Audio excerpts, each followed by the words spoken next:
बहुत प्यारी बात श्री जनक जी कह रहे हैं। आत्मा तो सदा मुक्त ही है, इसलिए आत्मा की मुक्ति की कोई बात नहीं है। आत्मा तो परमात्मा का अंश होने के नाते सदा मुक्त है। बंधन और मोक्ष जो कुछ भी है वो यह मन है, मन का है। चेता खलवत्स बंधाया, यह बात कौन कह रहा है?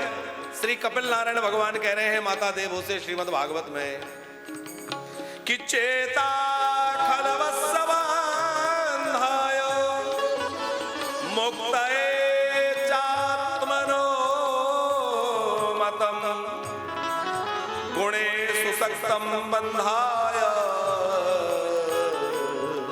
रतं वा पुंसि मोक्तये।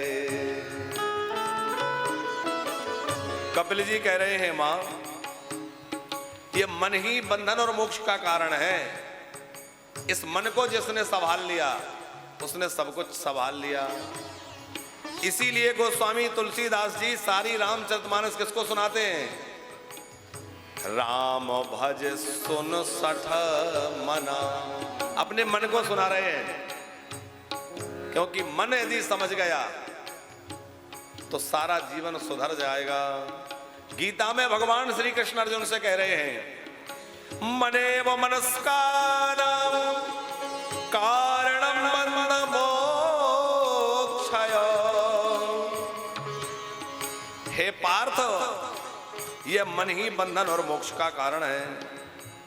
अब बड़ी बात यह है कि यह मन भगवान की ओर मुड़े कैसे? यह मन भगवान की ओर मुड़ता है साधु पुरुषों का संग करने से, सत्संग करने से। जो सत्संग करता है वो क्या करे? उसका मन सहज भगवान की ओर मुड़ जाएगा। जो सत्संग करता है सो सत्संग करहु मन लाई, सो सत्संग करहु मन लाई, सो सत्संग करहु मन लाई, सो सत्संग करहु मन लाई।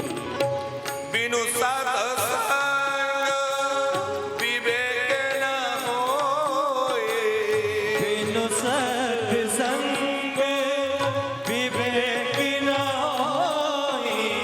बिना सत्संग के विवेक नहीं होगा। और बिना राम जी की कृपा के, ठाकुर जी की कृपा के सत्संग नहीं मिलेगा। अच्छा पंकज जी, सत्संग मिलना प्रारब्ध के अधीन है कि भगवान की कृपा के अधीन है? सत्संग मिलना हमारे प्रारब्ध से भी हो जाता है, लेकिन सत्संग में मन लगना भगवान की कृपा से होता है। वैसे तो भगवान की कृपा के बिना सत्संग नहीं मिलता। स्पष्ट गोस्वामी जी कह रहे हैं बिनु हरि कृपा मिले नहीं संता, या राम कृपा बिनु सुलभ न सोई। तो भगवान की कृपा से सत्संग मिलता है, लेकिन भगवान की अतिशय कृपा से सत्संग में मन लगता है। साधारण कृपा से तो सत्संग मिल तो जाएगा और उसमें मन नहीं लगेगा। मन कब लगेगा? अति हरि कृपा जिस पर होगी, अतिशय भगवान जिस पर कृपा कर देंगे, उसका मन भगवान की कथाओं में लगेगा। और नहीं तो टेलीविजन में 400 चैनल आ रहे हैं, सत्संग का ही चैनल क्यों लगाएंगे कि जिसमें भगवान की कथा मिले? ऊट पटांग देखेंगे हैं? आप लोग इतनी संख्या में यहाँ विराजे हैं, तो जिस पर भगवत कृपा अतिशय है वही बैठा है। जो बैठा है वो ये अनुभव करके बैठे कि मुझ पर अतिशय कृपा है, जो मैं यहाँ बैठा हूं और मेरा भगवान की कथा में मन लग रहा है। बिना कृपा के संभव नहीं है। अतिशय कृपा होने के बाद ही मन भगवान की कथा में लगता है, और तभी मन पवित्र होता है। और जब मन पवित्र होता है तभी वो भगवान में लगता है, और तभी सारे बंधन मुक्त होते हैं।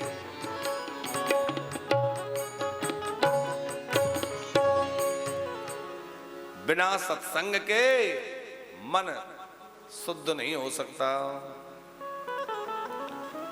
बहुत सुंदर उपदेश यहां पर श्री जनक राज जी ने किया है। तो सुखदेव जी से श्री जनक जी कह रहे हैं, धर्म नासो विनिष्टा स्यात् वर्णाचारो तिवर्जिता अतो वेद प्रतिष्ठेन मार्गेण गच्छताम शुभम।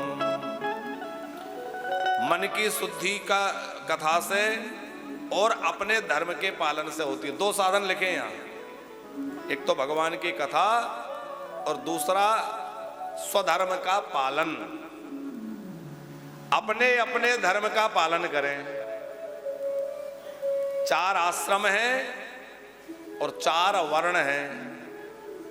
तो अपना वर्णाश्रम जो धर्म है, हम मान लीजिए गृहस्थ हैं तो गृहस्थों का जो धर्म है, हम जिस वर्ण में हैं हमारे वर्ण का जो धर्म है, तो वर्णाश्रम धर्म का विधि पूर्वक पालन करने से क्या होगा? बोले उससे मन शुद्ध होगा, कथा सुनने से मन शुद्ध होगा। जनक जी कह रहे हैं, वन में भी रहोगे तो भोजन मृग चर्म आदि की चिंता बनी रहेगी कि कुछ ओढ़ने बिछाने को मिल जाए। भाई घर में रह रहे थे तो बढ़िया बढ़िया भोग पदार्थ पा रहे थे, वन में रहेंगे तो कंदमूल फल की चिंता तो बनी रहेगी। घर में बढ़िया साल 2 साल ओढ़ रहे थे, वन में रहेंगे तो मृग चर्म ही मिल जाए, कुछ ना कुछ मिल जाए, तो चिंता तो वहां भी बनी रहेगी। जब तक शरीर है तब तक आवश्यकताएं लगी रहेंगी। तो क्या करें? बोले मन को संसार से शरीर से हटा करके और भगवान में लगा लें।